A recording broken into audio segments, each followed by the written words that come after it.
আজকে আপনাদের সাথে একটা গল্প শেয়ার করব। প্রায় 20 থেকে 22 বছর আগে আমাদের বাড়িতে ঠিক এইভাবেই চিকেন রান্না করা হতো। ছোটবেলায় মাকে দেখতাম সব গোটা মশলা নিয়ে একসাথে পিষে তারপর রান্না করতেন।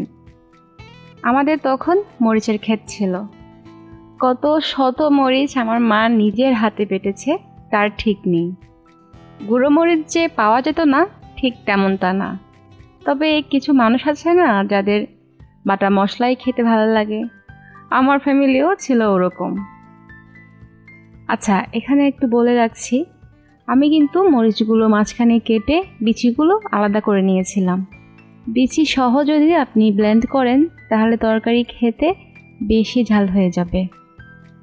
আর আদা নিয়েছিলাম 1.5 ইঞ্চি পরিমাণের, 2টো মিডিয়াম সাইজের পেঁয়াজ, 4টে কাঁচা মরিচ আর 10-12টা রসুনের কোয়া আমি ব্লেন্ড করে রেখেছিলাম। আচ্ছা, আমি 1 কেজি মুরগির সাথে 400 গ্রাম আলু দিয়েছিলাম। চিকেন কষাতে কষাতে দেখবেন কিছু আলু ভেঙে যাবে, ঝোলটা তখন গাঢ় হয়ে যাবে, খেতেও ভালো লাগবে। আচ্ছা, আমি গুঁড়ো মশলা দিয়েছিলাম 1.5 চা চামচ হলুদ গুঁড়ো, পরিমাণ মতো লবণ, 3 চা চামচ ধনে গুঁড়ো, 2 চা চামচ জিরে গুঁড়ো, 2 চা চামচ মরিচ গুঁড়ো আর 1/2 চা চামচ জিরে গুঁড়ো,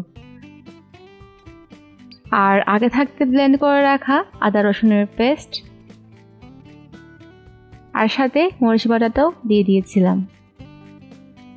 আচ্ছা, যা বলছিলাম আগে, আমাদের যেমন কষ্ট লাগলে কিংবা আমাদের ভালো না লাগলে আমরা সুন্দরভাবে এক্সপ্রেস করতে পারি, তখনকার মানুষগুলো কি করতো না। স্পেশালি মারা তো কখনোই বলতো না আমার এটা লাগবে বা আমি এটা পারছি না, করব না, কখনোই না। অতদিন আগে তো আর ফ্রিজও ছিল না, তাই প্রত্যেক দিন রান্নার জন্য মাকে দেখতাম প্রত্যেক দিন বাটা কষা করা লাগতো। আর বাটা মশলার খাবারের একটা অন্যরকম টেস্ট আছে, তাই না? আর কাঠের চুলোর খাবারের টেস্ট আপনি অন্য কোনো কিছু দিয়েই পূরণ করতে পারবেন না।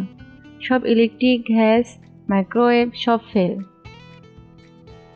যদিও এখন সিলিন্ডার আছে বাড়িতে, তারপরও যদি যাই কখনো তাহলে চেষ্টা করি কাঠের উনুনে খাওয়ার। রান্না করার সাথে সাথে পুরনো স্মৃতিগুলো মনে পড়ে যায় আর সবাই আনন্দ করে মজা নিয়ে খায়। খাওয়াটা তো মেন ফ্যাক্ট না, খাওয়া তো এখানেও খাচ্ছি, কোথাও বেড়াতে গেলেও খাবো, তবে মায়ের হাতের খাওয়া আর কাঠের উনুনে সবাই একসাথে মিলে বসে আড্ডা দিয়ে খাওয়া টেস্টটাই অন্যরকম।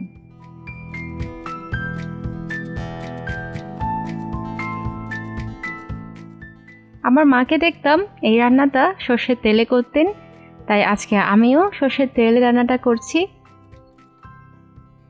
মশলাগুলোকে মিডিয়াম হিটে আমি ভালোভাবে কষিয়ে নেব। কষাতে আমার প্রায় 8 থেকে 10 মিনিটের মতো সময় লেগেছে। আর অবশ্যই আস্তে আস্তে সময় নিয়ে রান্নাটা করতে হবে, তাহলে কিন্তু আসল টেস্টটা পাওয়া যাবে।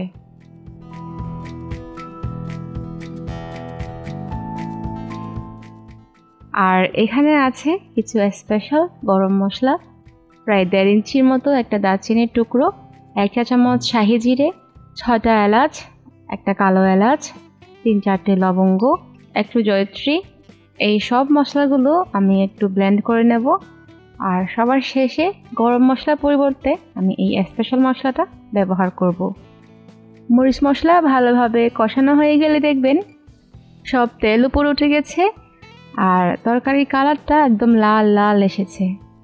তখন মাংসগুলো দিয়ে দিতে হবে আর ভালোভাবে কষিয়ে নিতে হবে।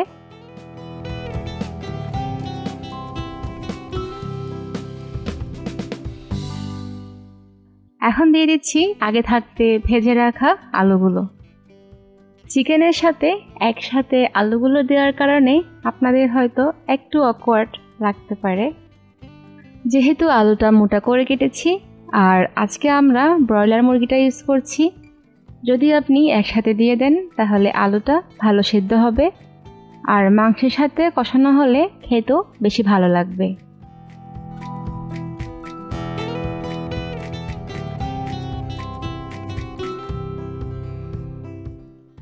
আচ্ছা, আপনারা খেয়াল করেছেন কিনা জানি না, তবে দেখুন আমি রান্নার পাত্রটা চেঞ্জ করে নিয়েছি রান্নার সুবিধার্থে।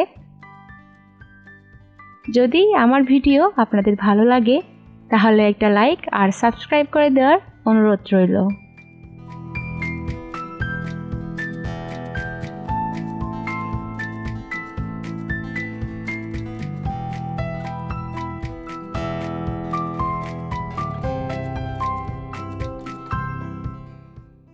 আর আমাদের মাংস কষানো হয়ে গেছে, এখন পরিমাণ মতো জলটা দিয়ে দিচ্ছি। আপনারা যতটুকু ঝোল রাখতে চান সেই পরিমাণে জল দেবেন।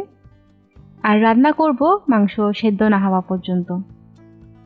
মাকে দেখতাম একদমই অল্প আছে, প্রায় 30 থেকে 40 মিনিটের মতো রান্নাটা করতেন। অল্প আছে যে কোনো রান্নাই খেতে অসম্ভব ভালো লাগে।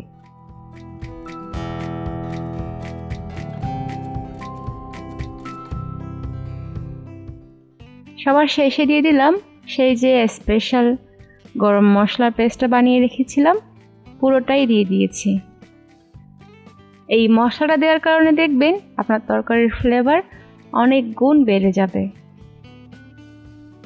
যাই হোক, দেখুন আমাদের লাল লাল আলু দিয়ে চিকেনের ঝোল খাওয়ার জন্য একদম রেডি। গরম ভাত, রুটি, লুচি কিংবা পরোটার সাথেও এই তরকারি খেতে অসম্ভব ভালো লাগে। আচ্ছা দাঁড়ান, আপনাদের একটা আলু কেটে দেখাচ্ছি। দেখুন কতটা সফট হয়েছে, খেতেও ছিল দুর্দান্ত। আপনারা অবশ্যই বাড়িতে বানাবেন আর আমাকে কমেন্টসে জানাবেন। Thank you.